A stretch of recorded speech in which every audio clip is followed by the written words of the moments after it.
Bon, ce matin, toi, j'espère que tu te portes bien.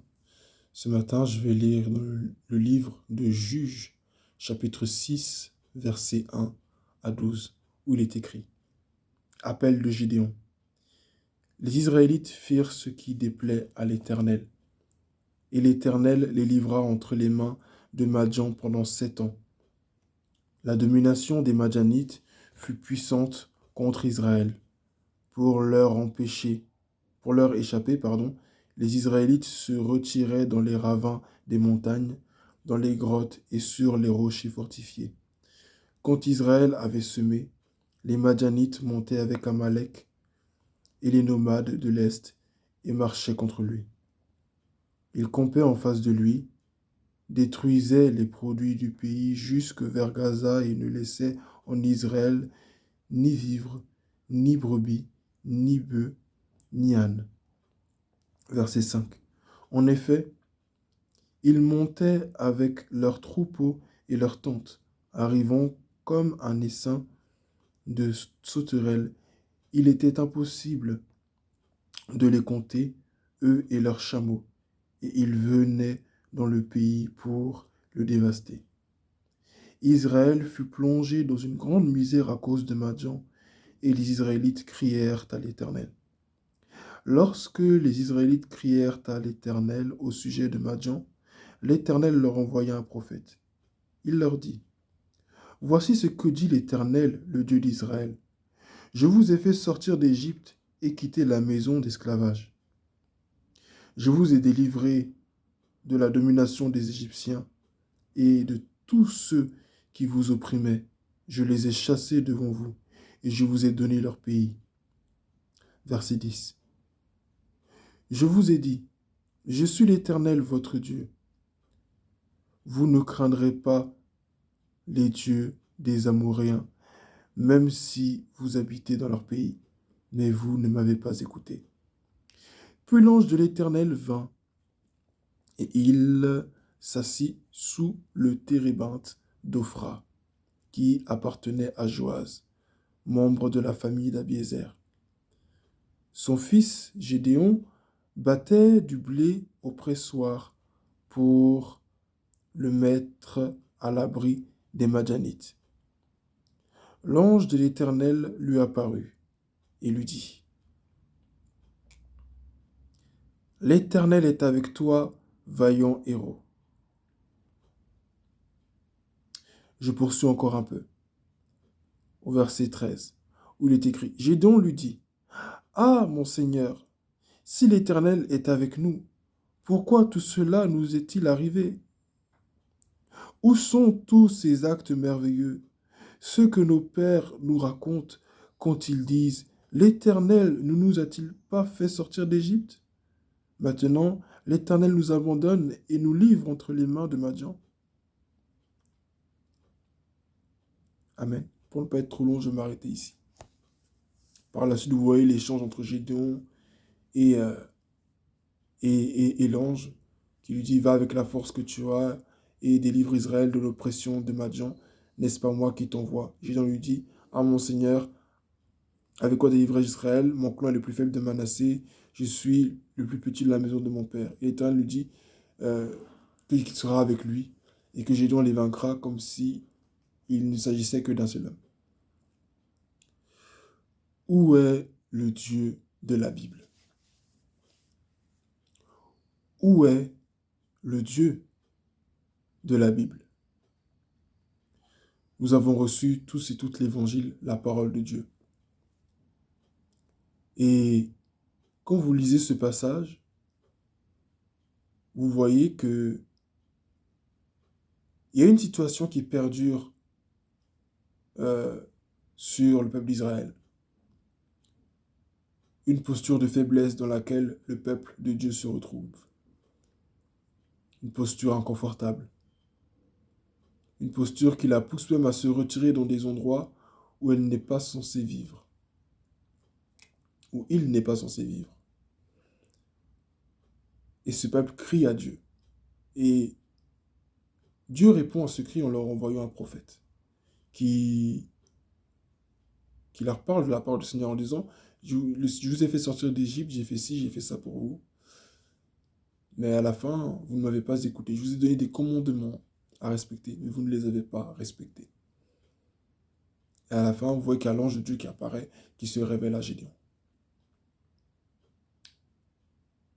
J'aimerais illustrer quelque chose d'important ici. Comme je l'ai dit tantôt, nous avons reçu l'Évangile. Nous avons reçu la parole de Dieu.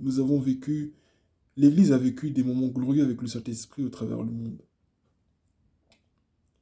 Mais aujourd'hui, que reste-t-il de tout ça? Il y a eu des Jimmy Swaggart, il y a eu des Reinhard Bonnke, il y a eu des David Paul Yonggi-Cho, il y a eu des Catherine Kuhlman, des Rebecca Brown, il y a eu plein de femmes et d'hommes qui ont servi Dieu puissamment dans ce monde. Où est la puissance du Saint-Esprit? Où sont les prophéties? Où sont les miracles? Et c'est peut-être une question que plusieurs d'entre nous peuvent se poser. Une question qui peut hanter les cœurs de la plupart d'entre nous. C'est la question que j'ai dû poser au Seigneur. Aujourd'hui, nous sommes dans un temps où il y a une situation qui pèse sur l'Église, qui pèse sur le monde. Les gens érigent des lois. Les différents États érigent des lois. Des lois qui vont à l'encontre de la parole de Dieu.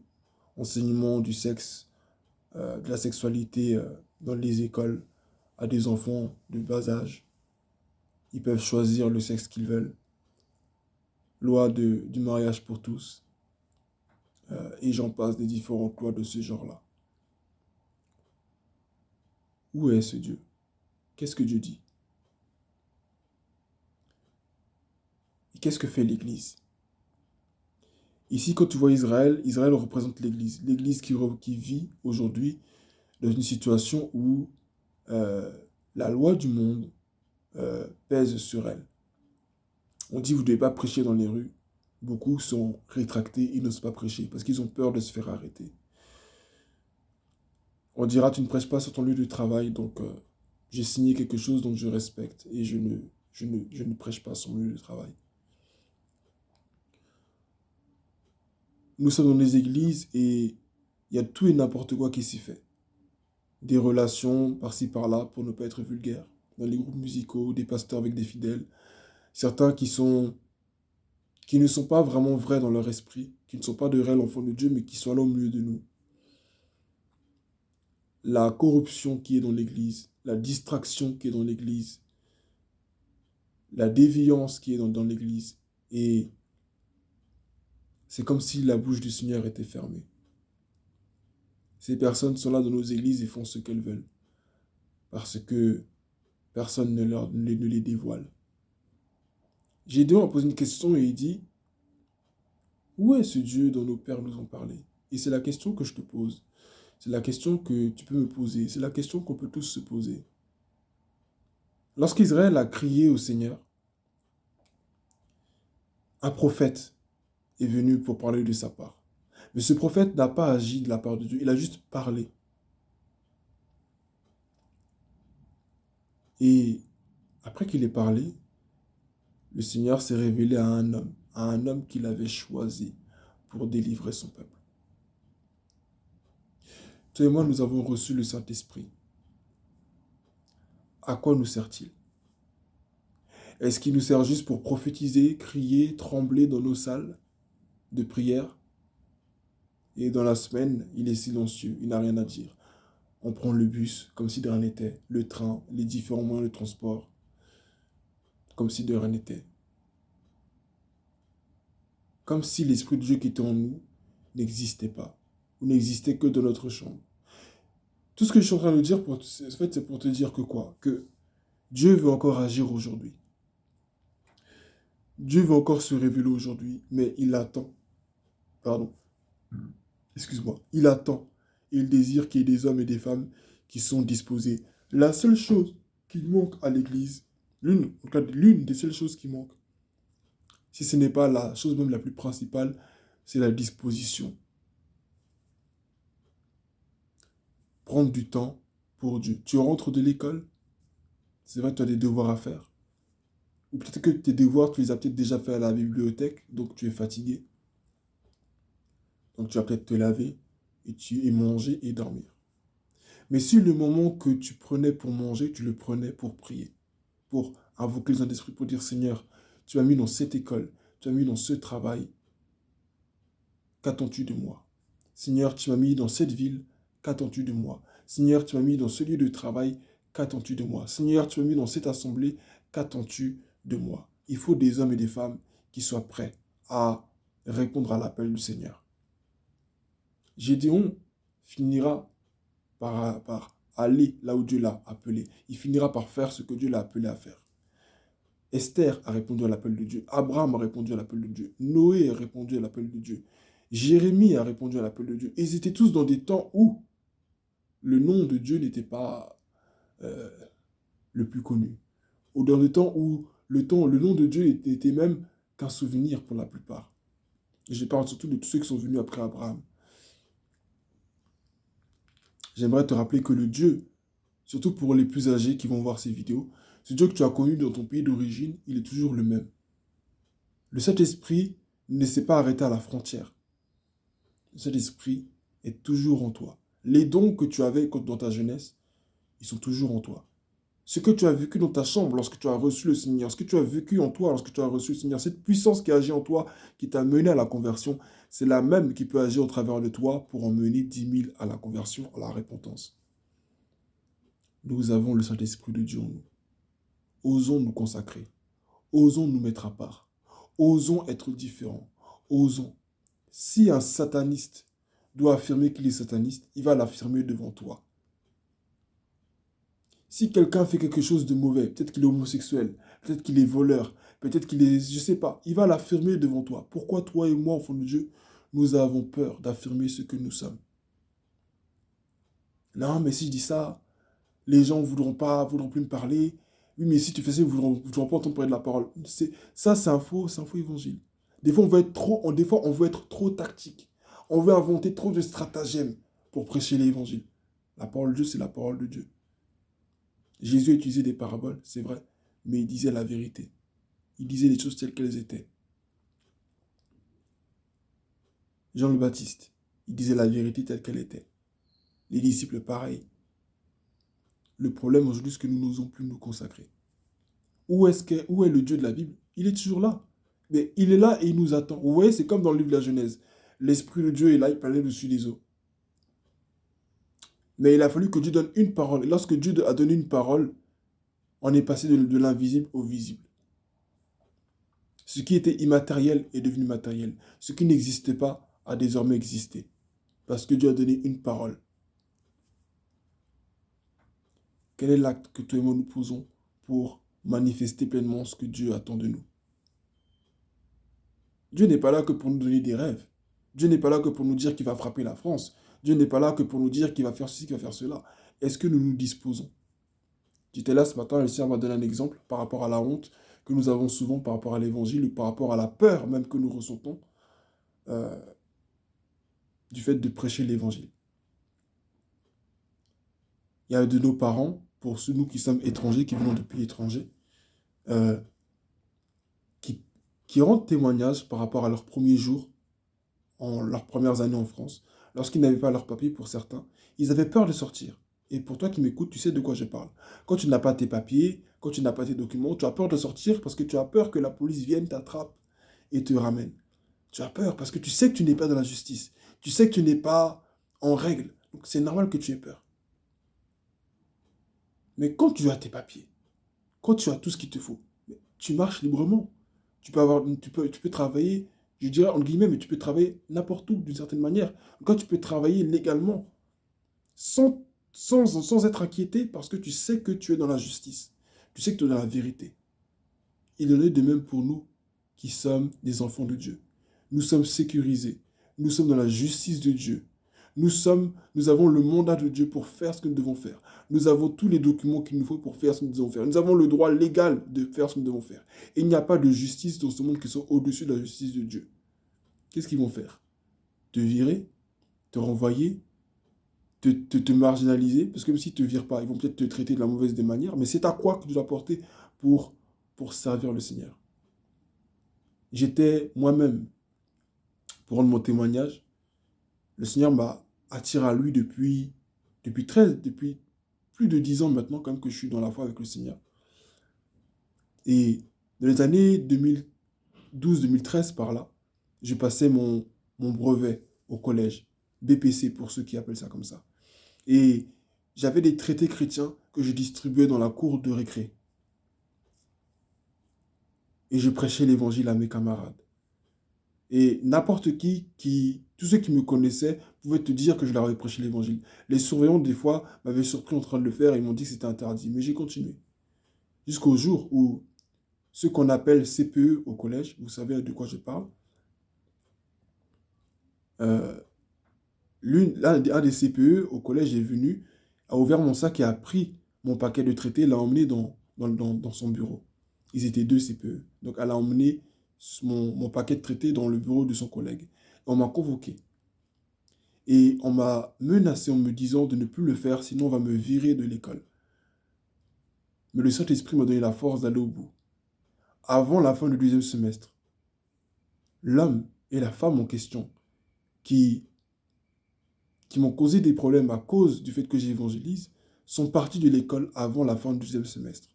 Dieu les a enlevés. Ils ont été remplacés par un autre homme. Mais ils ont été remplacés. Dieu les a exclus. J'ai eu mon brevet à la fin. J'ai eu mon brevet. Je répète, j'évangélisais au collège. Et pour résumer en gros, des autorités du collège sont opposées au fait que j'évangélise dans mon collège. On m'a convoqué pour cela. On m'a dit d'arrêter, sinon on va me virer. J'ai persévéré par la foi avec le Seigneur. Et ceux qui se sont opposés à moi ont été renvoyés, si tu préfères que je te le dise ainsi. Et j'ai eu mon brevet à la fin. Et la plupart des surveillants qui m'ont dit que c'était interdit, que je ne devais pas le faire, en sortant de l'école, à la fin de cette année, ils m'ont tous béni. Ils m'ont encouragé. Ils ont même commencé à me dire, tu deviendras ceci, tu deviendras cela. C'est ce témoignage que j'ai laissé dans ce collège. Je n'ai peut-être pas vu d'âme me dire, aujourd'hui j'accepte Jésus, mais j'ai fait ce que Dieu m'a demandé de faire et j'ai vu la preuve visible de ce que Dieu voulait que je fasse. Mon frère, ma soeur, n'aie pas peur d'évangéliser. N'aie pas peur de prêcher l'évangile. N'aie pas peur. N'aie pas peur d'évangéliser, n'aie pas peur de témoigner. Ils ne peuvent rien faire contre toi. Ils ne peuvent rien faire contre toi. Ils n'ont aucun pouvoir. Ils ne peuvent que t'intimider. Ils vont essayer de te persécuter. Mais ils ne peuvent rien contre toi. Gédéon était le plus petit de sa famille. Son clan était le plus faible. Il avait toutes les raisons de se sentir faible. Tout comme toi aujourd'hui, sans doute tu as des raisons de te sentir faible. Tu es peut-être une mère seule qui éduque ses enfants. Tu es peut-être un père seul qui éduque ses enfants. Tu es peut-être dans une situation de précarité. Tout le monde compte sur toi. Et tu te dis, mais hé, si Dieu t'a envoyé dans ce pays, avec la grâce qu'il a mise sur ta vie, avec la mission qu'il a mise sur toi, c'est qu'il a tout prévu. Et c'est là, justement, en fait, que ton amour pour Dieu est mis à l'épreuve. Est-ce que tu aimes vraiment le Seigneur? Est-ce que tu aimes vraiment Dieu? Est-ce que tu as vraiment donné ta vie à Jésus? Parce que donner sa vie à Jésus, c'est pas juste dire je crois. Non. Donner sa vie à Jésus, ça signifie quoi? Lâcher prise. Ça veut dire je ne choisis plus de vivre selon mes règles. Je ne choisis plus de vivre selon mon intelligence, selon ma sagesse. Je ne choisis plus de vivre selon ce que moi je rappellerais ma sécurité. Non, je vis comme le Seigneur veut que je vive. Je fais ce que Dieu veut que je fasse. Je me range du côté de l'Éternel. Et je crois qu'il est ma sécurité. J'ai eu mon brevet. Quand je devais passer le bac aussi, c'était pareil. Certains se sont opposés à moi. J'ai eu aussi des moments un peu de faiblesse par ma foi. Mais j'ai continué de prêcher comme je le pouvais, selon le petit degré de foi que j'avais. J'en avais peut-être pas le même rythme, mais je suis allé quand même jusqu'au bout. Un autre encore CPE au lycée a essayé de s'opposer à moi. Avant la fin de l'année, il a été viré. Il a été muté ailleurs. Quelqu'un d'autre est venu le remplacer. On a convoqué ma mère aussi au lycée. Devant ma principale, ma proviseure plutôt. Ma mère est venue avec la Bible. Je n'étais pas présent cette fois-ci. Ma mère est venue avec la Bible. Et elle leur a dit que mon fils va continuer de prêcher l'évangile. La dame, voyant la persistance de ma mère, a dit quoi? Oui, mais vous savez, Isaac, c'est son chemin de croix et tout.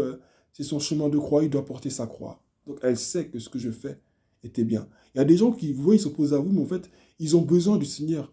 Et surtout, il y a des gens, des fois, qui s'opposent à vous, des fois, c'est des occultistes. Et vous avez peur de vous reculer. Vous faites comme si vous n'avez pas d'autorité, comme si vous n'avez pas de Dieu, comme si nous avons un Dieu et c'est lui qui tient la terre. Mais on nous a tellement bombardés en nous faisant croire que le diable, il tient tout, qu'au final, on pense que c'est le diable qui tient tout. Le diable ne tient à rien. La Bible l'appelle le prince du monde. Il n'est même pas roi. La Bible l'appelle le prince. Le prince. À aucun moment, la Bible l'appelle le droit, le roi, le prince. Certains passages l'appelleront peut-être le Dieu du monde, peut-être. Mais nous, le Dieu que nous adorons, il est pas le Dieu du monde, il est le Dieu de l'univers entier. Il est le créateur, il tient le monde dans sa main. Cette terre-là, c'est comme une miette de pain dans sa main. Une petite molécule dans sa main. C'est rien du tout. Et le diable est tout petit. Et parce qu'il pense qu'il a un petit pouvoir sur cette petite miette, sur cette petite molécule, il pense qu'il dirige tout. Mais ce n'est qu'une illusion. Ce n'est qu'une illusion. Le diable ne maîtrise rien du tout. Tu adores un Dieu plus grand, alors n'aie pas peur de prêcher l'évangile. N'aie pas peur de servir Dieu, même dans ton assemblée. Si on s'oppose à toi, continue de prier, continue de chercher le Seigneur, continue de faire. Il y a des hommes de Dieu qui aiment menacer certaines personnes en disant on va vous maudire. On ne peut pas maudire quelqu'un que Dieu a envoyé. On ne peut pas. Si Dieu toi t'a vraiment envoyé et que tu fais les choses comme Dieu te demande de le faire, il ne s'agit pas d'insulter les hommes de Dieu, il faut les aimer, il faut les respecter. C'est comme les autorités, la Bible dit toute autorité vient de Dieu. Il faut respecter les autorités, c'est vrai. Mais lorsque la volonté de Dieu et la volonté de l'autorité s'opposent, je dois choisir la volonté de Dieu. Lorsque la vision de cette autorité et la vision de Dieu arrivent à un carrefour, arrivent à s'opposer l'un et l'autre, je dois choisir la volonté de Dieu. Lorsque le chemin que le monde me propose, que l'autorité me demande de suivre, et le chemin que Jésus me demande de suivre arrive à un carrefour, je dois choisir de suivre le chemin de Jésus. Shadrach, Meshach et Abednego avaient une vision que Dieu leur avait donnée. Ils faisaient leur travail, ils faisaient leur boulot, comme n'importe qui. Mais il est arrivé à un moment donné où on leur a dit de faire certaines choses, dont une qui allait à l'encontre de leurs valeurs, à l'encontre de leur foi, celle de se prosterner devant la statue que le roi Nebuchadnezzar avait érigée. Au son de la trompette, ils devaient se prosterner. Ils ont dit, nous ne nous prosternerons pas devant cette statue. Que Dieu nous sauve ou pas, nous n'allons pas nous prosterner devant cette statue. Ils ne se sont pas prosternés. Ont-ils mal fait devant Dieu? Non. Ils ont dit, nous ne nous prosternerons pas. On leur a mis dans la fournaise, n'est-ce pas? Ont-ils été brûlés? Non. Mais beaucoup d'entre nous, au fond de Dieu, sans le savoir, le monde a érigé des lois. Et ces lois, souvent, sont comme la statue que le roi Nebuchadnezzar a érigée. La laïcité. Au nom de la laïcité, ne faites pas ceci. Il y a des lois. Il y a des lois. Donc, ne faites pas ceci, ne faites pas cela. Et nous, au fond de Dieu, nous nous plions. Parce que non, il ne faut pas qu'on dise qu'on est rebelle. C'est quelle bonne réputation on veut défendre. C'est quelle bonne image on veut défendre. On veut être trop soumis. Parce que non, c'est pas ça être un enfant de Dieu. Si c'est ça être un enfant de Dieu, dans ce cas, ça veut dire que Shadrach, Meshach et Abednego avaient tort. Ça veut dire que Gédéon, que je viens de lire là, qui va casser l'idole que son père avait érigée, avait tort. Ça veut dire que les disciples, lorsque Pierre a dit « vaut mieux obéir à Dieu qu'aux hommes », ça veut dire qu'ils avaient tort. Parce que Pierre aussi, ils avaient des chefs religieux qui étaient devant eux, qui ont lu la loi avant eux, qui connaissent la parole mieux qu'eux, qui les ont même maudits. Mais ils sont allés au bout de ce que Dieu leur a demandé de faire. Aujourd'hui, toi et moi, nous sommes là. Si les hommes et les femmes de Dieu n'avaient pas désobéi à une quelconque autorité, toi et moi, nous ne serons pas là pour dire il faut obéir à quelqu'un, à ceci, à cela. Nous prenons la Bible et nous la déformons en disant qu'il faut obéir comme si... Bien sûr, il faut obéir à une autorité, mais il y a une limite. Obéir à une autorité, ça a des limites. Il n'y a pas besoin que ce soit écrit, mais c'est dans les faits, ça se voit. Si l'autorité me dit de faire quelque chose et que cette chose qu'elle me demande de faire ne va pas avec ce que Dieu veut que je fasse, je ne le fais pas. Tu es pasteur, je te respecte, mais ce que tu me demandes de faire, je ne peux pas le faire. C'est pas que je sais que je suis appelé à chanter, on m'a demandé de balayer, puis je ne fais pas. C'est pas de ça dont il s'agit. Non. Mais moi, par exemple, je reprends même le même cas, on va dire, parce qu'il y a beaucoup de cas comme ça des fois dans l'église. Des gens qui sont anciens dans l'église et qu'on nous dit de ne plus chanter parce que Oui, mettons, tu es ancien, donc ne fais plus ci. Mais c'est un don que Dieu a mis en moi. Je ne peux pas ne plus chanter. Je donne à YouTube. Tu peux chanter sur YouTube. Tu mets ça dans la prière, tout ça, de toute façon, tu soumets ça au Seigneur. Dieu te montrera comment tu dois faire. J'ai dit une chose au départ, et pour ne pas sortir de ça, j'ai dit, ce qui nous manque aujourd'hui à l'église, c'est la disposition. Les Catherine Kuhlman, toutes ces personnes que j'ai citées là, ce n'étaient pas des personnes plus que nous, et nous ne sommes pas moins qu'elles. Mais la seule chose qui nous manque, c'est la disposition. Aujourd'hui, on voyage tous. On est devenus des touristes. Nous voyageons par-ci, nous voyageons par-là, et puis c'est tout. Mais si nous voyageons pour prêcher l'évangile, si nous voyagions pour faire des choses, les disciples de Jésus ne se déplaçaient pas pour se déplacer. Ils allaient là où Dieu les envoyait. Parce qu'ils savaient que Jésus revient bientôt. Nous savons, nous sommes plus proches du retour de Jésus à notre temps que du temps des disciples. Mais cependant, regardez-nous. On dit il y a Covid-19. On est tous dans notre terrier. Parce que là, les gens ont dit que où est le Dieu de la Bible? Peut-on mettre un masque au Dieu de la Bible? Peut-on fermer le Dieu de la Bible? Peut-on mettre en prison le Dieu de la Bible? Nous vivrons ce que nos prédécesseurs ont vécu. Nous le vivrons. Nous le vivrons. Mais il me faut au bout d'un moment que, autant que l'Église, nous soyons à même de dire stop. Assez, c'est assez. Pourquoi est-ce que les gens peuvent se permettre de faire des reportages sur l'Église comme ça? Parce qu'ils n'ont pas vu la puissance de Dieu encore. Disposons-nous. Disposons-nous à chercher le Seigneur. Disposons-nous. Le Dieu qui nous a été prêché dans la Bible, il est encore vivant, il est encore réel. Il veut se manifester. Mais il faut que nous soyons disposés. Il faut que nous soyons disposés pour faire ce que Dieu nous demande de faire. Disposons-nous. Le thème, j'ai dit, c'est où est le Dieu de la Bible? Il est encore là. Mais il faut que nous nous disposions pour faire vraiment ce qu'il attend de nous. C'est pas normal que tu dis à quelqu'un lève-toi et puis il se lève pas. C'est pas normal que tu mettes la main sur quelqu'un et puis la personne n'est pas guérie. C'est pas normal. Quand je regarde l'église, j'ai l'impression qu'on dirait que Dieu n'est que dans nos salles. Mais à l'extérieur, là, Dieu n'est plus là, quoi.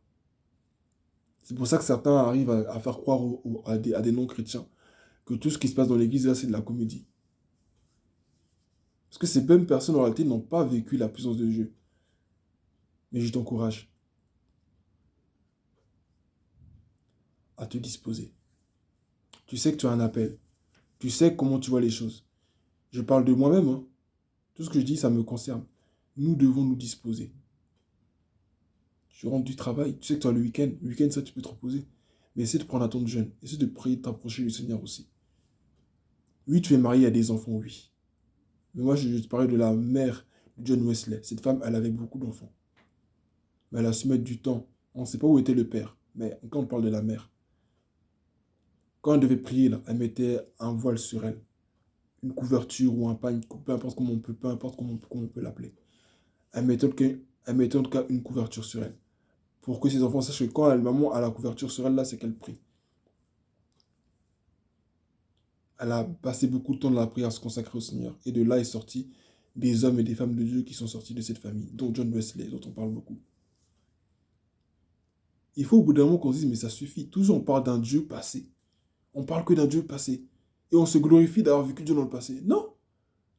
Comment on peut se glorifier tant d'avoir vécu Dieu dans le passé et puis dans le présent, il n'y a plus rien? Ce Dieu, il est parti en voyage. Est-ce qu'il a pris une pause café? Ou bien il dort, il se repose? Non, Dieu est toujours présent. Dieu est toujours le même. Dieu est toujours là. Mais c'est qu'il y a, nous sommes trop peu à nous disposer. C'est le moment pour toi et moi de nous disposer. Cherchant du travail, allons à l'école, étudions, faisons notre mieux pour réussir. Parce que tout cela concourt aussi à notre bon témoignage. Un enfant de Dieu n'est pas que celui qui prie, qui gêne, mais c'est aussi un enfant de Dieu aussi qui réussit dans ses entreprises. C'est à cela aussi qu'on reconnaît aussi qu'on est des enfants de Dieu. Mais rappelons-nous que tout ça, les gens du monde les ont déjà. Donc, il n'y a pas grand-chose d'extraordinaire. Seulement nous, ce qu'on fait est assaisonné de la présence de Dieu. C'est ce qui donne un plus et de la valeur et un sens véritable à ce que nous faisons. C'est parce qu'il y a Jésus dedans. C'est tout.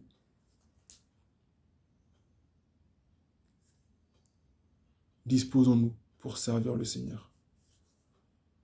Parce que ceux qui sont de l'autre côté, là, je parle des satanistes, parce qu'il n'y a que deux camps dans ce monde, il n'y en a pas trois. Eux, ils se consacrent. Eux, ils prient. Pendant que toi et moi, on joue, pendant que toi et moi, on dort, là, eux, ils prient. Pendant que toi et moi, on mange, on va faire des voyages, là. Eux, ils se privent des fois de voyage. Et s'ils voyagent, là, des fois, c'est pour des raisons bien particulières, pour aller se recharger, faire des bêtises. Eux, ils prient. Toi et moi, on ne prie pas. Eux, ils jeûnent pendant des jours pour être puissants, pour grandir en autorité. Pour que quand ils parlent, on les écoute. Pour que l'on boive leurs mensonges, pour qu'on écoute leur musique, pour qu'on achète leurs produits. Eux, ils jeûnent, ils prient. Toi et moi, qu'est-ce qu'on fait?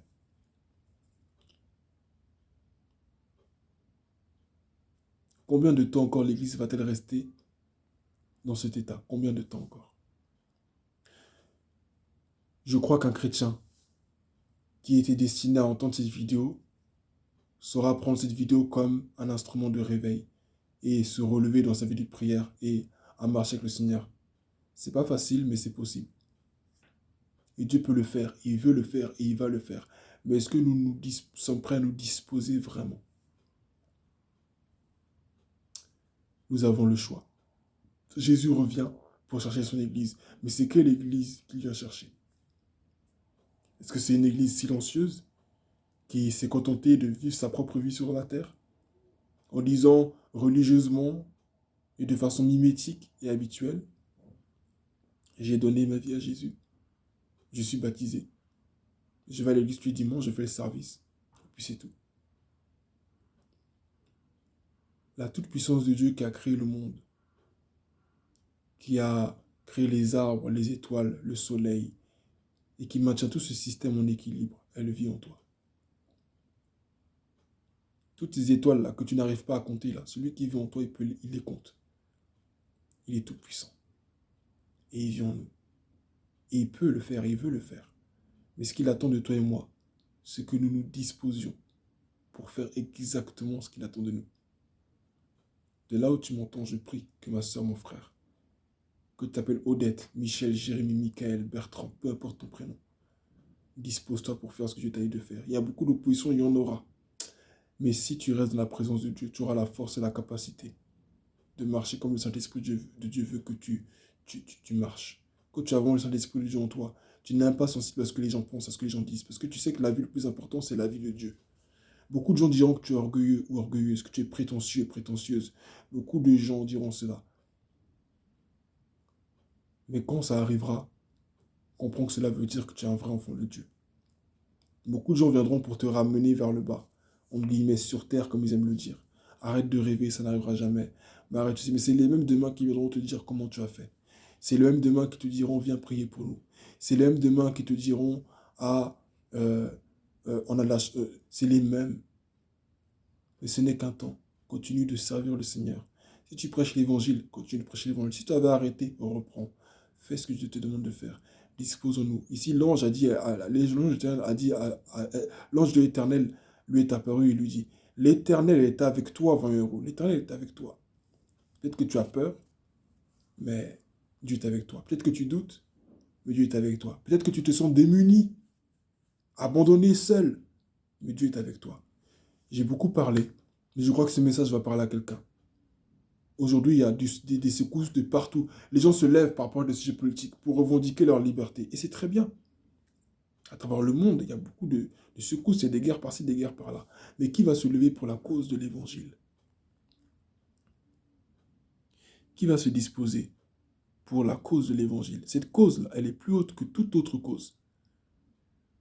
Parce qu'un pays qui est certes souverain, politiquement, économiquement, tout ça, mais qui n'a pas Dieu, demeure esclave.